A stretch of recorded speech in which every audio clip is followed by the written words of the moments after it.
Good morning, and welcome back to another wonderful week of instructional promise here at Charles Herbert Flowers High School, a mecca of excellence where our Jaguars hustle harder by exhibiting hard work, utilize resources, our success-oriented, tenacious leaders exceeding expectations. Just want to go ahead and set the tone for this week. We had some challenges last week. We've gotten through. We're moving forward, and we want to make sure that everyone is focused for these last couple of weeks prior to the end of the third quarter. Of course, progress reports are going home, so you make sure that you're checking school match, you're checking your grades, and you're doing everything that you can to ensure that you're being successful every day in the classroom. Also, tomorrow night is our first evening of excellence, community, and academic awards event. It'll occur at 6:30 here in the gymnasium. We currently have over 1,000 people that are confirmed that they'll be in attendance.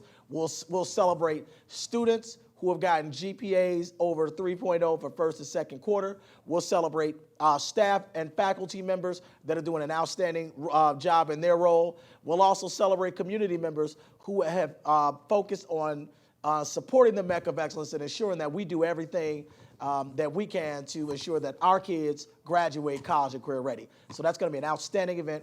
We want to make sure that if you receive that invitation, that you confirm that you're going to attend, and we want to make sure that everybody participates in this outstanding celebration.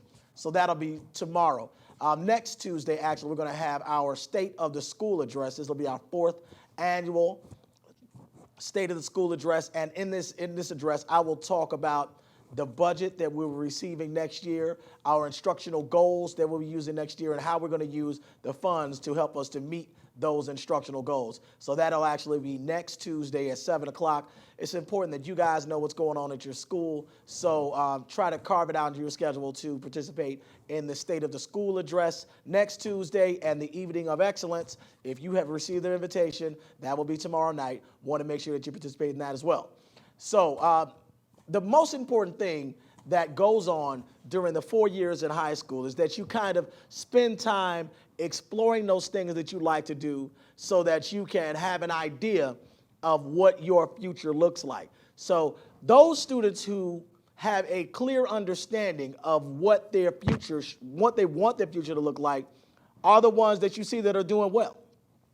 Those that understand that they want to do something but not sure what that something is yet, they still remain focused, and they absolutely do well as well. So they are not sure what their goals are, but they know that they want to be accomplished. They know that they want to do great things in their life, so they continue to work. So it's okay if you don't know exactly what your future looks like or you want it to look like, but you know that you want it to be productive, so you work towards that every day. And as you work towards those things, then you're actually starting to define who you are as a young person when you go through that process. Those students that struggle the most, late to class, not caring about grades, disruptive in the classroom, a lot of it has to do with you not understanding what your future looks like and not investing in what we call goal setting. So I'm going to talk very briefly today about goal setting, and I'm going to use this forum over the next couple of weeks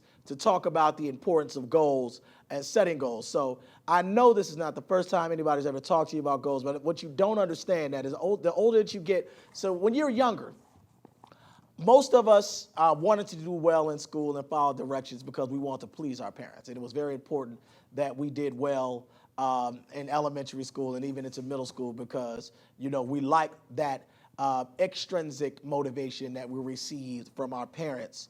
And, you know, when you asked us questions about what we wanted to do, sometimes we would have an idea, but most of us did not know exactly what we wanted to do as adults in elementary school. But we wanted to be successful because we wanted to make our parents happy. So the older you get, the more that motivation has to shift from being extrinsic motivation, that means a motivation from the outside, to intrinsic motivation. And intrinsic motivation is defined by the motivation that happens internally.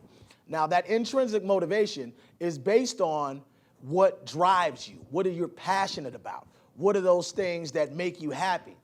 And maybe those things that make you happy and drive you are going to make you, there's a clear, defined career path for them. Or maybe you have to create a career path based on your intrinsic motivation, whatever those things, the thing is that fires you up. But at some point, you have to connect with your passion in order to be successful. So when we start talking about connecting with our passion, we start talking about the whole idea of setting goals. So over the next couple of weeks, I'm going to talk about the 6 reasons why we set goals. Today, I'll talk about the first 2. And then we'll actually give you an opportunity to provide insight as we move towards the March 23rd Mentoring Day, because a lot of that is going to have to do with trying to identify what our passion is. So first thing, why is it important to set goals? Very important. So goals propel you forward. Now, this is a really important statement. I wanted to go ahead and read it directly from the text. It says, a written goal as an external representation of your inner desires. It's a constant reminder of what you need to accomplish. So when you start talking about goals, you have to dig up from inside of you what those things are that are important. And when you create and write your goal, it kind of gives you some clarity. It's taking a vision. So what you want to do with your life might just be the vision, but when you start writing it down, then you're starting to establish a goal. So it's that outward representation of that inner striving. So in the beginning, when you're setting goals, you have to always think internally first. Think about what makes you happy first. Think about what motivates you. Where do you feel like you are in your flow?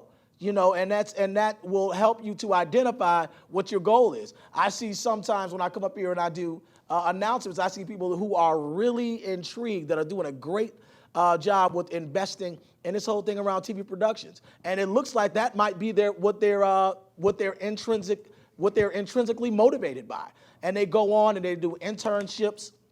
Ms. Jones does a great job of aligning them in that regard. And then they go ahead, and a lot of them are actually working in the field now as young adults, and they were inspired right here in the Charles Herbert Flowers High School television productions program. So it's whatever it is, and that's why it's so important that you take up a wide variety of courses right now, because they will help you to identify what your goal is. It'll help you to dig from deep inside of you what those things that you want to accomplish are. So that is the first step of trying to set goals. And the most important reason that you want to set goals is because it is an outer representation of what your inner self is telling you. The second one is that goals transform insurmountable mountains into walkable hills. So what does that mean? So if you don't know what you're going to do, if you have no idea what drives you, when you are asked to do assignments, to go to class and get to school on time, to work, it may just seem like there's no purpose in it.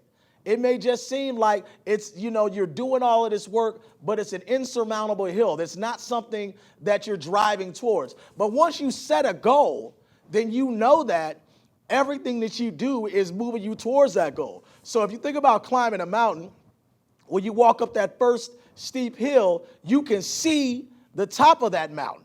You can, and the top of that mountain is you achieving your goal. So if you don't know why you're climbing that mountain, you don't really understand what is at the top of it, you'll stop climbing. And that's why a lot of students aren't doing well. So I want to read this quote from this one.